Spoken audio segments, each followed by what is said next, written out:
Salut et bienvenue dans cette vidéo dédiée à la structure et à l'arborescence d'un thème Shopify, ses dossiers imposés et les fichiers obligatoires. Bref, ce qui permet à votre thème de prendre vie.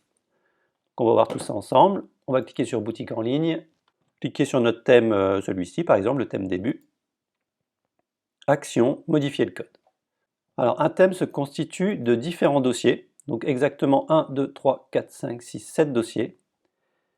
Et à l'intérieur, on va avoir un système de fichiers. Vous voyez, il y a plein de fichiers ici, et des fichiers à chaque fois différents dans chaque dossier. Donc le premier dossier est ce qu'on appelle le dossier layout, qui va contenir en fait le gabarit, la structure de votre thème. Donc le plus important, c'est le thème.liquide, qui va vraiment être la carcasse de votre thème, donc toute la structure HTML et toute la structure vraiment générique à votre shop. Le password.liquide, c'est tout simplement la page d'attente avec le password, donc celle qu'on a quand on visite le password. Moi je suis connecté, mais hop, cette page-là. On a également le gift card qui est le template de la carte cadeau sur Shopify. Donc ça, on utilise très rarement. Mais bon, pour vous donner l'idée, c'est toujours la même structure, une structure HTML avec des choses imposées à l'intérieur. Donc au niveau du thème.liquide, on a toute la structure HTML, donc on verra plus en détail dans les prochaines vidéos tout ce qui est HTML, CSS, langage liquide de Shopify, etc. Mais on a toute la structure, donc le doctype HTML, hop, qui arrive ici et qui se termine. Le HTML, le body, à l'intérieur du body, on va avoir notre visuel du site. Et à l'intérieur de la balise head, ici, ça sera vraiment tout ce qui est méta, balise description, etc., le title, les conditions d'affichage, les scripts, quelques scripts, et également les appels à nos différents fichiers. Alors le dossier template, c'est vraiment tous les templates que vous allez avoir sur votre boutique. Toutes les pages, la page 404, la page article, le blog, etc. Vraiment la structure de toute votre boutique. Donc pour vous donner une idée, la page d'accueil, hop, il faut que je remette mon mot de passe. Hop. Hop, on va mettre Joe. Hop. Joe. Alors la page 404, c'est la page qui va être affichée par défaut lorsque le client va essayer d'arriver sur une URL qui n'existe pas. Par exemple, on va taper n'importe quoi dans l'URL, hop, on va arriver sur une page d'erreur. 404, page non trouvée, cette page n'est pas disponible. C'est cette page-là. Vous voyez, 404, il y a ici un texte générique qui est dans les traductions et ici un sous-texte avec un lien qui est ici. La page article, comme son nom l'indique, ça va être, hop, là j'en ai pas, mais hop, j'aurais dû faire un petit peu de contenu avant. Article 1, hop, un petit peu de contenu, visible, et on enregistre. Article 1, donc c'est la page, donc c'est ce dossier-là. Vous voyez que si on commence à écrire quelque chose ici, Toto, je ne vais pas le faire pour chaque, mais on peut constater qu'on a bien notre Toto qui est là. Le blog, comme son nom l'indique, ça va être la page de blog.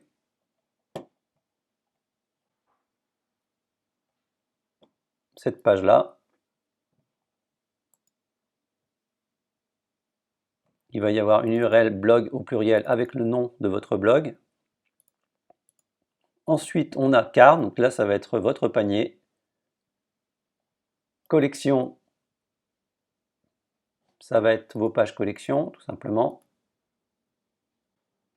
Donc on va créer hop, un produit vite fait, produit 1, le texte, on va pas mettre d'image, 29 €, on enregistre,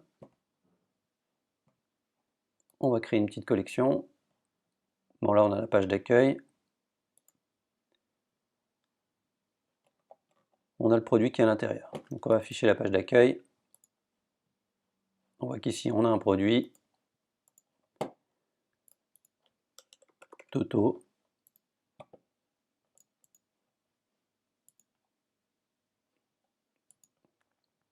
on a bien notre Toto qui s'affiche ici.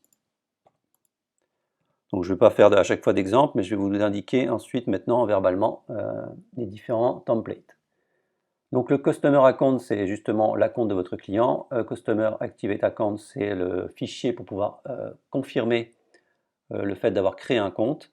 Customer address, bah, c'est justement ces informations, avec son adresse, etc. Le logging, c'est pour se connecter. Le order, c'est pour pouvoir lister l'ensemble de ses commandes. Le register, c'est pouvoir s'inscrire. Et le reset password, c'est pouvoir réinitialiser son mot de passe quand il a été oublié. Donc là, c'est la carte cadeau, le template de la carte cadeau, qui est appelé justement au niveau du layout ici. Le fichier index, alors là c'est assez compliqué à expliquer, mais en gros c'est votre page d'accueil. Donc c'est toutes les sections qui vont être listées au niveau de votre page d'accueil. Vous voyez qu'ici on a un content form index. En fait c'est toutes les sections. Hop, on va aller sur la personnalisation du thème. Personnaliser.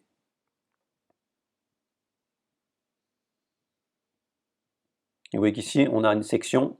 Et vu qu'on est sur la page d'accueil, on a plein de petites sections ici, avec les différents types de sections.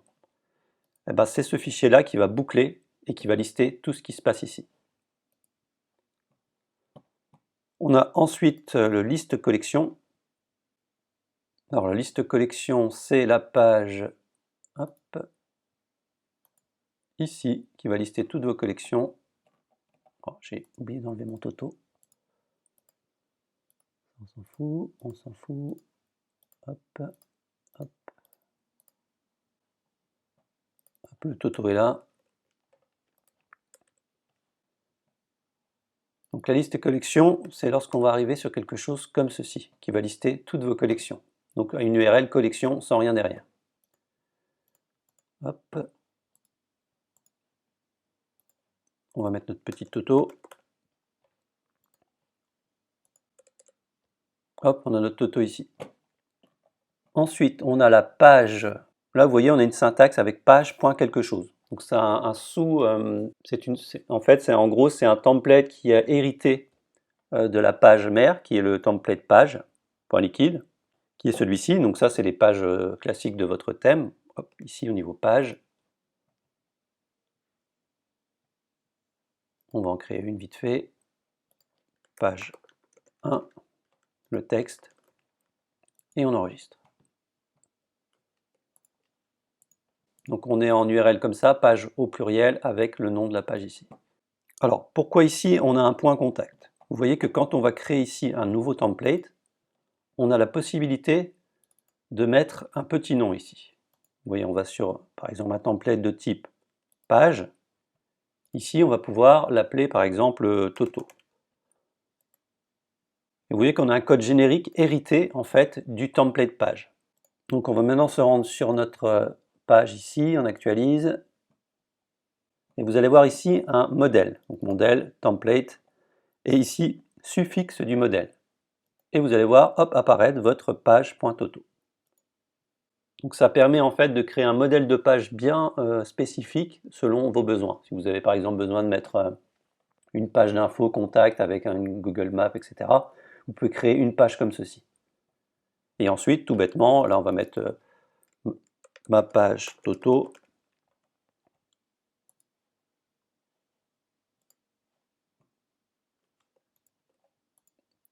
Vous voyez que c'est la même chose, ma page Toto, on a gardé l'URL, mais c'est un autre template qui va être affiché. Donc comme ça, vous pouvez créer des pages différentes selon des templates bien spécifiques. Alors la page de contact, c'est le même principe. Hop, le thème début a créé un suffixe contact par rapport au template page et il a ensuite mis un formulaire de contact à l'intérieur. Le template password, comme son nom l'indique, c'est pour la page d'attente, quand vous avez le mot de passe d'activer sur votre boutique. Et le search, c'est la page de formulaire de recherche. Quand on va ici, on tape quelque chose, Toto, je sais, j'aime bien le mot Toto. Et ici, vous avez la recherche. Si on met un truc ici, on n'est pas de jaloux, un tata, hop, on actualise, on a notre tata qui est là. Alors ça, c'est vraiment les fichiers imposés et obligatoires, hormis ceux que vous allez créer ici. Donc c'est vraiment la structure de base de Shopify. On a également la possibilité d'avoir des sections. Alors si vous voulez, les sections sont optionnelles, vous n'êtes pas obligé d'en avoir, mais par contre, dès que vous allez vouloir administrer, avoir des choses administrables au niveau de votre thème, vous allez devoir en créer. Parce que c'est à ce niveau-là qu'on va faire les configurations et en fait rendre votre thème administrable. Vous voyez qu'ici, on a des sections, hop, différentes sections possibles. article de blog, collection vedette, page de liste, etc. Eh ben, c'est des sections qui ont été créées ici. Alors comment fonctionne une section, ou tout particulièrement comment sont appelées les sections? Eh ben, c'est très simple, on va se rendre sur le thème.liquide, on va fermer un petit peu tout ça. À l'intérieur du body, ici, on va avoir des appels aux sections. Vous voyez qu'ici, on a section header. Ça veut dire qu'il va appeler le header dans le dossier section. Hop, il est ici. Ça permet non seulement d'avoir un code beaucoup plus propre, et d'avoir vraiment des éléments séparés. Les sections header, vous voyez qu'ici, on a un header. On va avoir toutes les configurations du header, le logo, le menu, etc., tous les appels. Et la particularité des sections, c'est qu'on a la possibilité ici de mettre ce qu'on appelle une configuration JSON. Et vous pouvez constater que ça commence comme ceci avec schéma et ça finit par un and schéma. C'est à ce niveau-là en fait qu'on va avoir, on va prendre par exemple diaporama. Non, on va se mettre ici. C'est à ce niveau-là qu'on va avoir les paramètres. Vous voyez, sélectionner une image, alignement de l'image, mise en page, etc.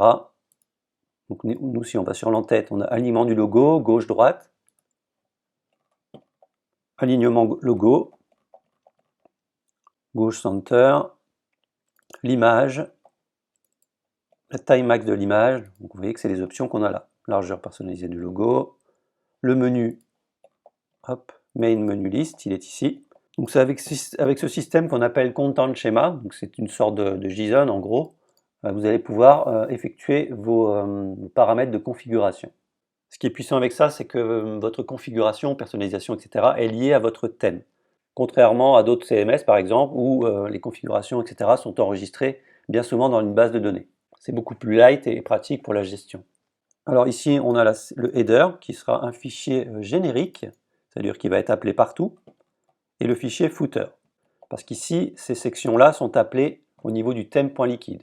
Comme vous vous rappelez, le thème.liquide, c'est la carcasse mère de votre thème, donc tout ce qui sera à l'intérieur ici sera générique, sera affiché partout. Sauf si, bien entendu, on fait des conditions, etc., etc. Mais ça, on verra ça plus tard.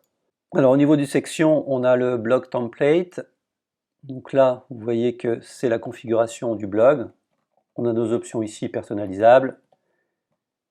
Et pourquoi ça s'appelle blog template? Parce qu'en fait, au niveau du blog, nous appelons la section blog template, tout simplement.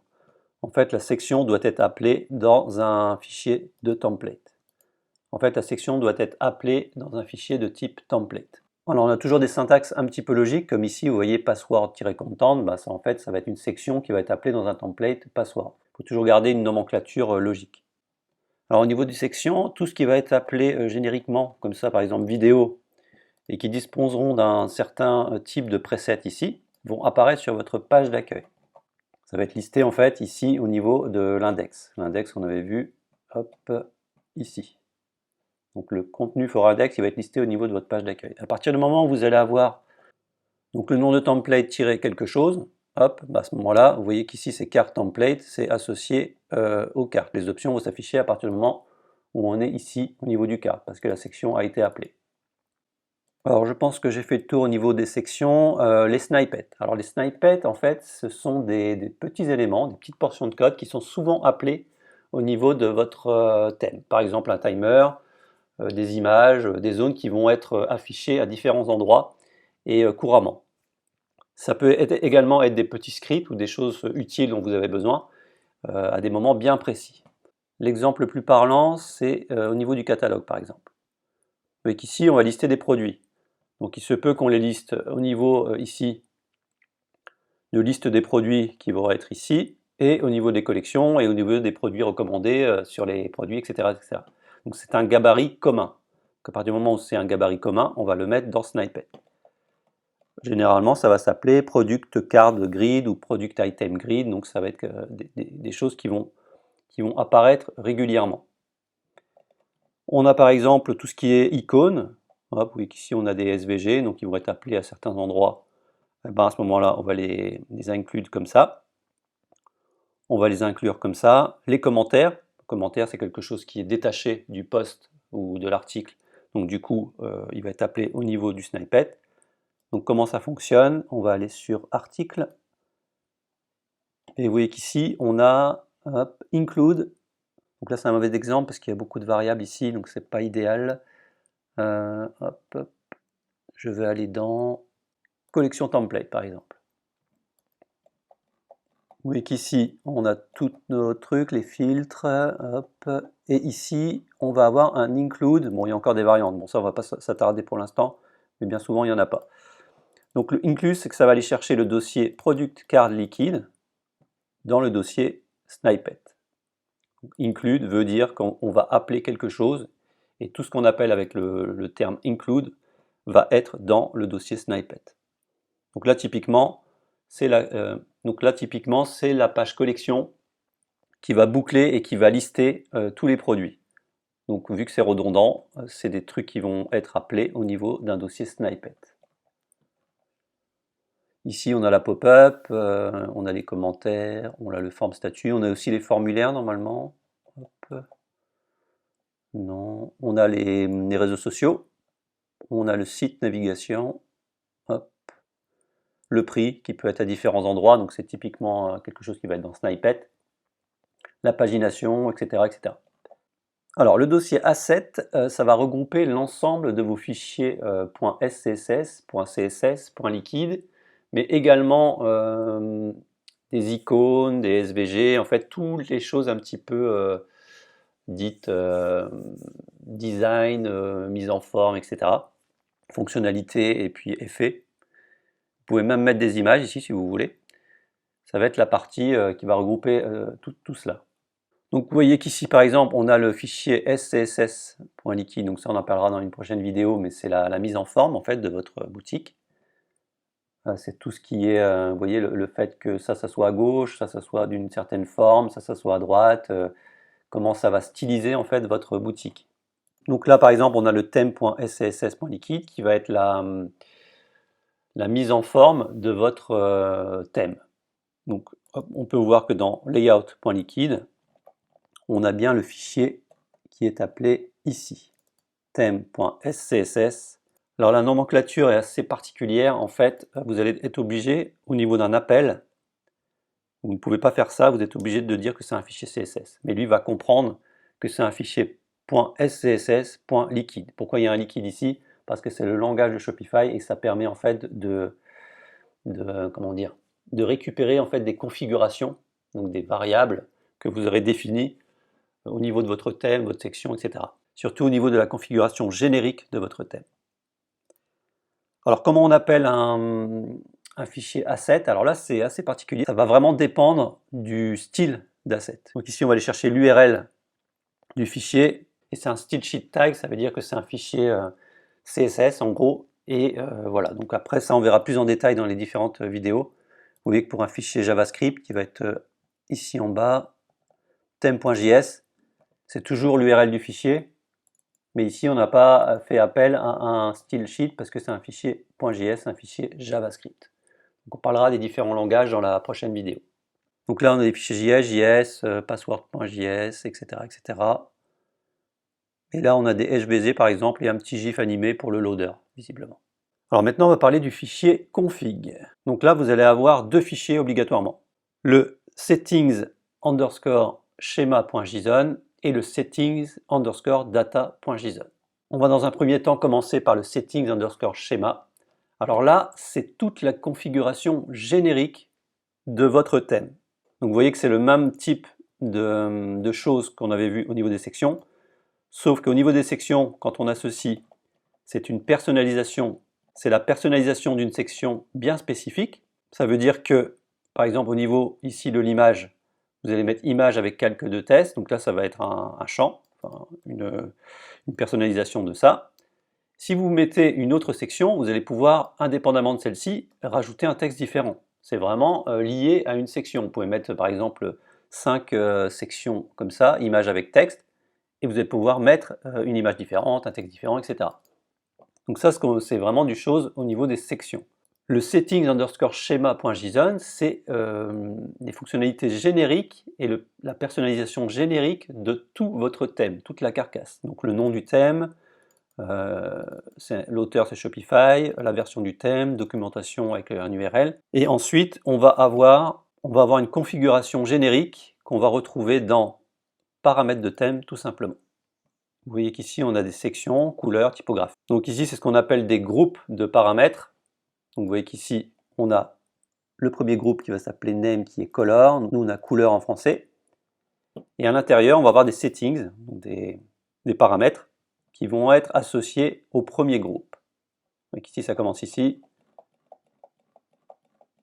et ça va finir ici. On a d'autres names ici et ça va être médias sociaux.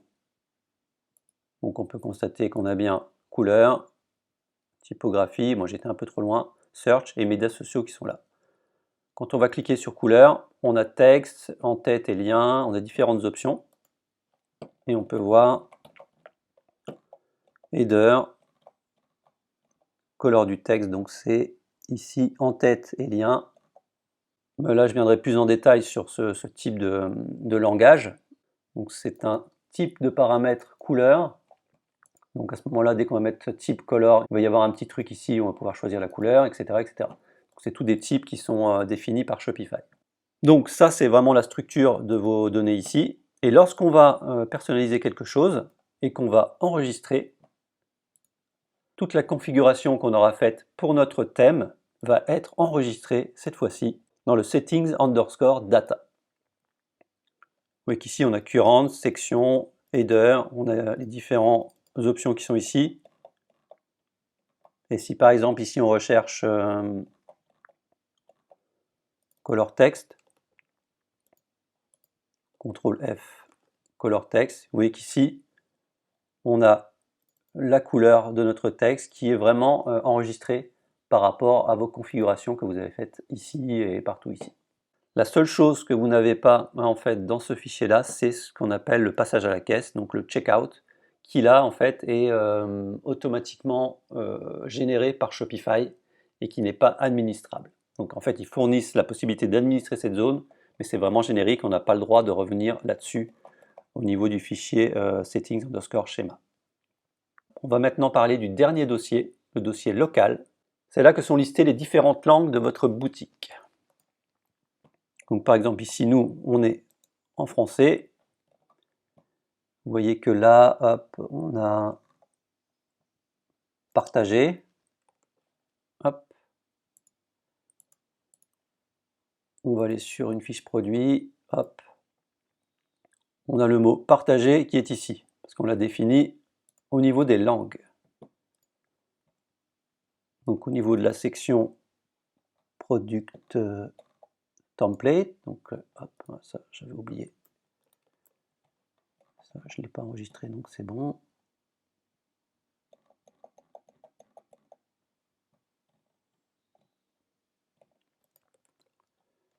Share, hop. Donc là, on voit qu'on a un include du social sharing. Hop, on va aller dans snippet social sharing. Et ici, share, on va voir quelque chose comme ceci. Général, donc général. Hop. Vous voyez qu'ici, on est dans le fichier français. Général, social et share on Facebook. Ce qui donne, hop, je commence à avoir beaucoup de choses.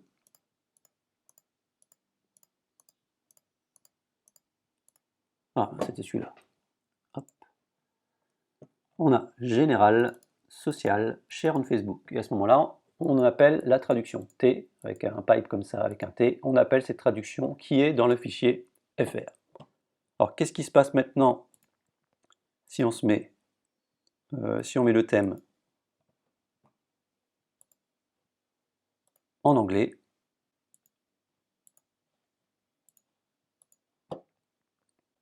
Hop.